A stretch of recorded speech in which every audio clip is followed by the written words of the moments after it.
Peggy 18.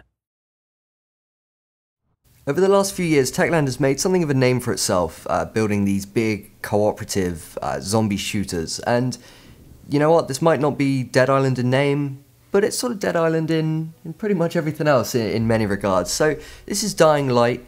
It's their latest sort of open world game. It's basically sticking you as a survivor in this big city, and basically just tasking you with trying to survive. Yeah, in a world infested by zombies, as always, which as always, it's the way things go these days. But I think there's a few key things they've changed up here. One is that there's a whole sort of free-running mechanic now. So movement around the world is really, really important. Jumping, leaping over walls, and just getting out of the way of the zombies, particularly when night falls, because that's the worst time to be out in the open. Totally. If you've ever played Mirror's Edge, imagine that in sort of a lovely, sunny, Brazilian-looking city instead of a sci-fi world, and you're pretty much there, I think, in regards to that. And then you've got the combat. The combat, I've had hands-on time with it. It's really fun, really fast, very punishing, and it's basically, yeah. I mean, if you get caught with your pants down, you are going to die. Basically, there's no room for error here. So it's very tough, but it's cool. It's also kind of joining this wave of really interesting survival games, which are really about survival.